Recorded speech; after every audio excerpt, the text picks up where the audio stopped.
Com milhares de oponentes derrubados no campo de batalha, Nosferatu Zod atravessou os séculos sem pestanejar. Sua espada cravava nos oponentes e sua pele resistia contra lâminas afiadas. Mas quando sua pele era varada, por algum motivo ele não morria. Assim, o título de imortal lhe foi dado. Mas isso daqui eu acredito que muita gente já sabe muito bem. É por isso que hoje, para suprir a nossa ânsia por Berserk, para ajudar a passar pelos períodos sem capítulos, eu decidi começar uma nova saga aqui no canal, onde iremos trazer tudo sobre os personagens, a história, as curiosidades que estão por fora da obra, coisas que saíram nos guias, entrevistas e até teorias que rondam o personagem serão trabalhadas aqui. Então arrebentem esse like, pois o nosso escolhido para abrir esse quadro que começa hoje é Nosferatu Zod.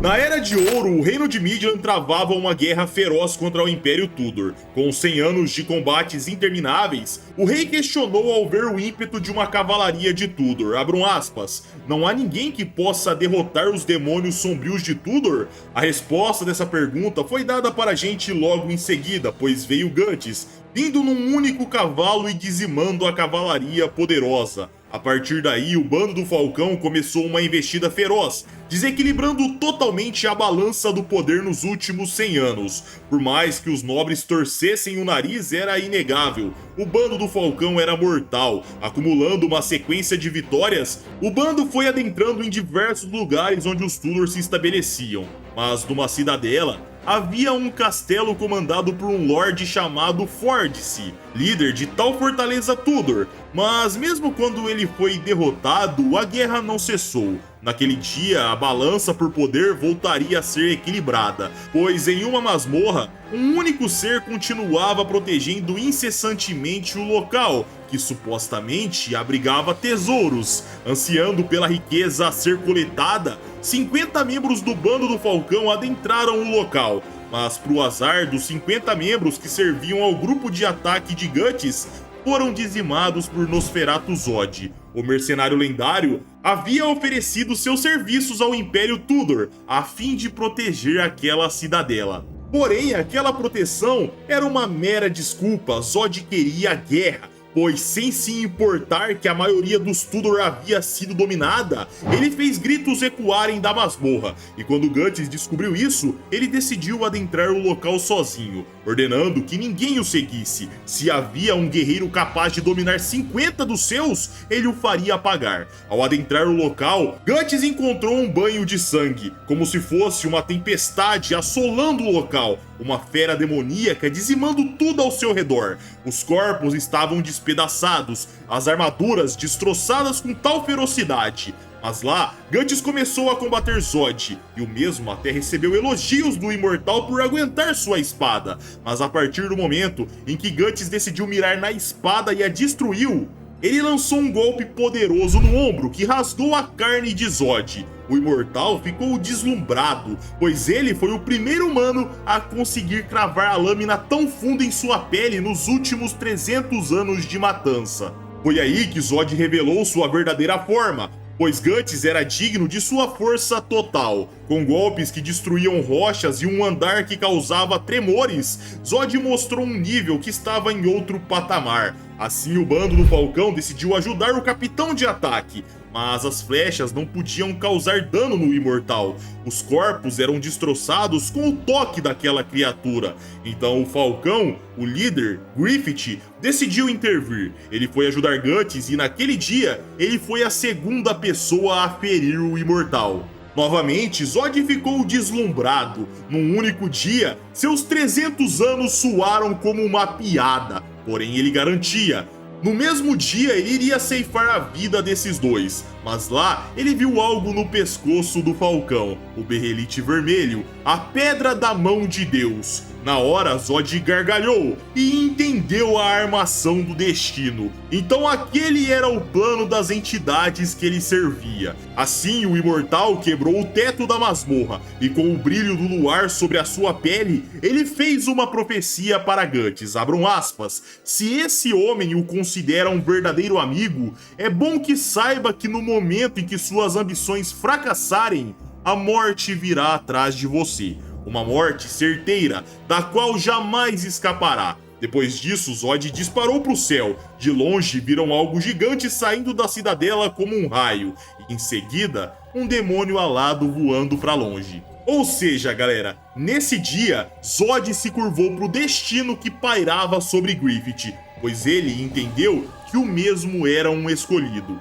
Agora vamos dar uma olhada nas características do Imortal. Toda a informação passada aqui, pessoal, é oriunda do guia oficial de Berserk, começando pela altura de Zod, que é estimada em 2,20 metros na sua forma humanoide e 3,50 metros na sua forma de apóstolo. Seu peso na forma humana é de 165 quilos, já na sua forma de apóstolo, pasmem galera, mais de 1 tonelada. Imaginem algo tão massivo vindo pra cima de você numa guerra, daria um medinho, não acham? A idade de Zod é desconhecida, seu sexo é masculino, a cor do seu cabelo é preta, a cor dos seus olhos é vermelha, a arma que ele usa é a espada Zambatou e um machado de guerra.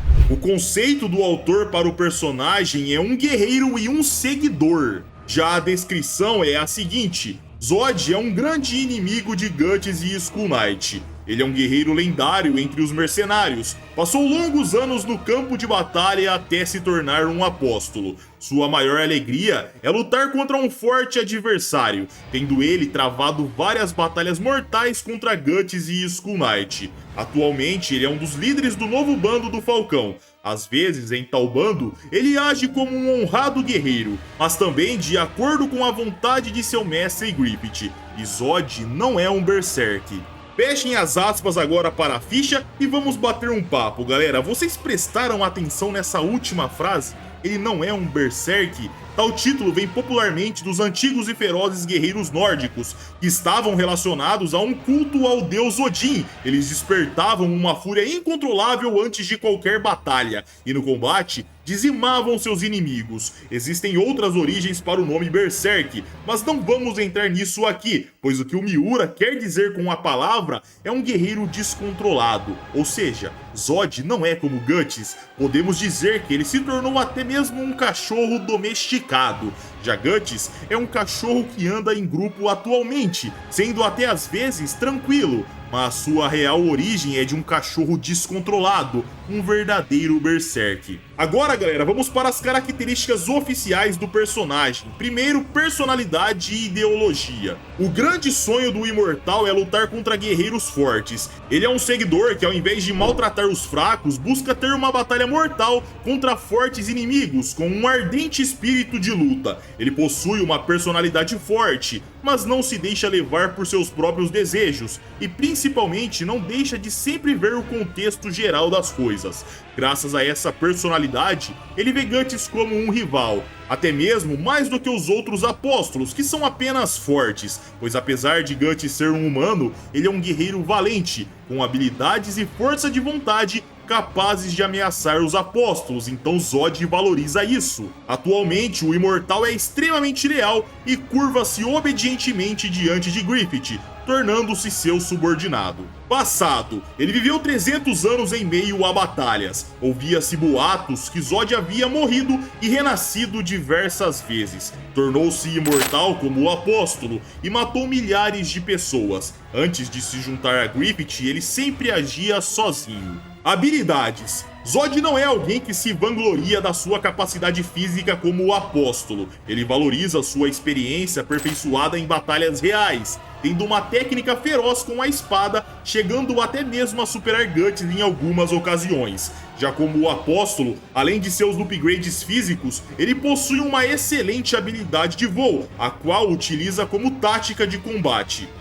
Bom, galera, essa é a ficha oficial do Zod, mas se me permitem, eu vou estender um pouco as capacidades do Imortal e deixar as coisas mais completas para vocês. Sobre a força desse cara, ele é um apóstolo da mais alta prateleira, o creme de la creme das fileiras demoníacas. Os apóstolos generais de Griffith o respeitam. Locus relata que apesar de Zod ser o mais sanguinário entre todos, ele é o mais profundo. Já Grumbeld o olha com muito respeito e admiração. Sempre que está na presença do Imortal, Grumbeld age com respeito.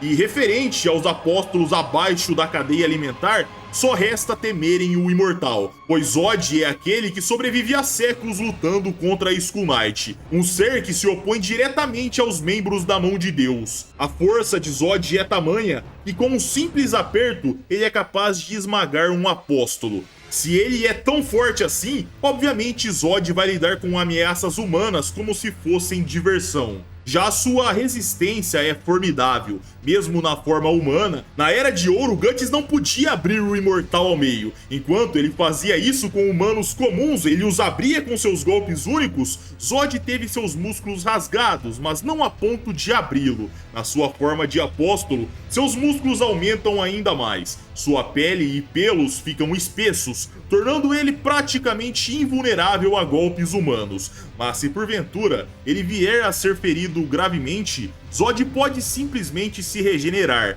Quando seu braço foi decepado enquanto lutava contra Guts e Griffith, Zod simplesmente pegou o membro e recolocou no coto ensanguentado. Assim ele foi curado em instantes. Já a velocidade de Zod é algo formidável. Acostumado a se jogar no campo de batalha contra centenas ou até mesmo milhares, ele é capaz de lutar numa velocidade inimaginável. Rickert dizia que mal podia acompanhar a sua batalha contra Guts. E Guts, galera, podia desviar dos raios de Ganishka e lidar com Rosine, que quebrava em muito a barreira do som. Um extra aqui agora, galera. A história que parece um capítulo extra do mangá, mas que não é. E mais uma luta de Nosferatu Zod contra Guts. No jogo Sword of the Berserk Guts Rage, existe uma história que muitos acreditam que faz parte do canon de Berserk, pelo fato de que Miura estava envolvido com o projeto, desenhou a arte de uma porrada de coisa e tava lá com a galera. Mas a verdade, pessoal, é que não faz parte do mangá oficial, não faz parte do canon, é uma história paralela. Porém, o que acontece, galera, é que essa história aparentemente acontece num momento onde Guts resgatou Casca de Saint Albion e eles partiram para sua jornada com Puck. Durante o jogo, num momento, Zod chega numa aldeia de surpresa. Ele foi enviado por Griffith numa missão especial, mas durante o processo ele acabou descobrindo que Guts estava por perto. Obviamente, a sede por batalha de Zod falou alto demais, e o Imortal afirmou querer continuar da onde eles pararam da última vez. Após uma árdua batalha, Zod falou que já bastava, pois eles tinham coisas mais importantes para fazer naquele dia. Eles deixariam a batalha para outra ocasião, terminando assim a luta sem um vencedor, e Zod saiu voando em busca de finalizar sua missão especial ordenada por Griffith. Teorias. Muitos mitos envolvendo Zod são contados por todos os cantos, mas os detalhes reais sobre o seu passado e a sua origem ainda são um mistério. Obviamente, com isso, os fãs começaram a elaborar diversas histórias. Então aqui eu vou pontuar algumas que eu acho interessante de se pensar. A primeira é sobre Zod ser o pai de Guts. A trajetória de Guts começa com Gambino encontrando uma mãe morta, vítima da maldade humana, e abaixo dela estava um bebê que caiu de uma árvore, mas ainda assim continuou vivo. Aquele bebê sem pai que nasceu de uma mãe morta, no futuro viria a ser conhecido como Guts, mas essa teoria sugere que voltemos um pouco no passado e estabelecemos que em algum momento desse passado, Zod se envolveu consensualmente ou não com a mãe de Guts. Isso explicaria as aparências de ambos, que se ignorarmos o lado mais monstruoso de Zod, lembram um pouco. Ambos têm cabelos negros, ambos são bem altos, Zod tem 2,20 m na forma humana, já Guts tem 2,4 m. Ambos são guerreiros que adoram se jogar no meio do combate e optam por espadas grandes. Particularmente, galera, eu acho uma teoria bacana, mas eu ainda não sei muito bem se eu quero que isso aconteça, eu preciso digerir um pouco melhor. Porém, comentem aí a opinião de vocês. Acham bacana a ideia do Zod ser pai do Guts? Comentem. Segunda teoria, Nosferatu Zod irá se cansar de Griffith e vai migrar para o bando do Guts. Essa teoria começou a ser fortemente difundida na época em que Guts se juntou ao Imortal e juntos eles atacaram Ganishka. O resultado foi expulsar um apóstolo que estava dando uma surra em geral. Porém, recentemente, essa teoria voltou a ganhar força. pois Zod apareceu meio que de canto, aparentemente emburrado, enquanto Griffith estava lá batendo papo com os outros apóstolos. Então nós já apontamos e falamos, ah lá, tá puto, vai trair o Griffith.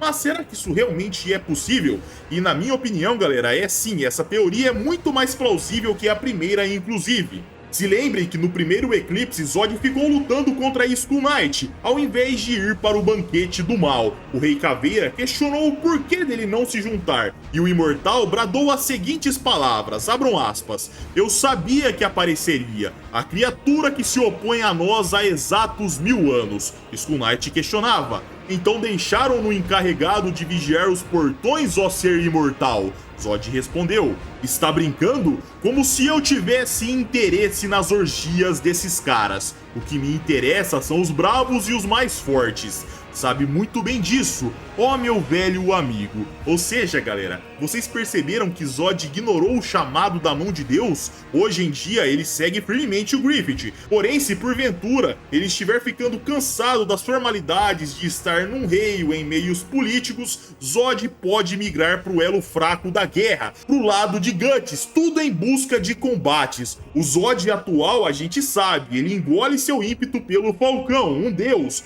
mas essa teoria consiste em estabelecer que esse elo será quebrado e Zod vai se juntar a Guts e Skull Knight, ambos rivais do mesmo, tudo para fazer uma investida final contra a Falcônia e se banhar em muito sangue. A terceira teoria é uma que eu particularmente não acredito muito, mas como ela é bem difundida, eu vou comentar aqui com vocês. É que Zod não virou um apóstolo, mas sim que ele era um ser pertencente ao plano etéreo, um dos monstros que conseguiram passar por um dos caminhos do dragão e estabeleceu sua soberania por 300 anos na Terra. Logo, ele nunca precisou sacrificar algo, mas sim já veio como um ser subserviente do plano negativo, que decidiu vir para a Terra e aflorar ainda mais sua sede por sangue em batalhas intermináveis. Tudo graças à sua condição de imortal. Bom, galera, essas são algumas teorias, todas elas têm suas brechas e falhas se formos pontuar coisa a coisa, porém são possibilidades. Comentem se vocês gostaram, se tem alguma teoria e se vocês aprovam o novo formato, eu conto com o like de vocês. Acredito que se você chegou até aqui, assim como eu, você é alguém que tem um carinho enorme pela obra. Então se inscreva no canal que faremos ainda mais desses vídeos. Caso queiram vídeos exclusivos, é só virar membro do nosso canal. Aqui você vai encontrar bastante conteúdo exclusivo e por um preço super bacana, tá? 5 conto e vai ter uma porrada de vídeo exclusivo que a gente não pode postar publicamente. Caso queiram bater um papo comigo, me sigam no Instagram, Twitter, vai estar aparecendo tudo aqui na tela. E é isso aí, galera. Um abraço, fiquem com Deus e tamo junto!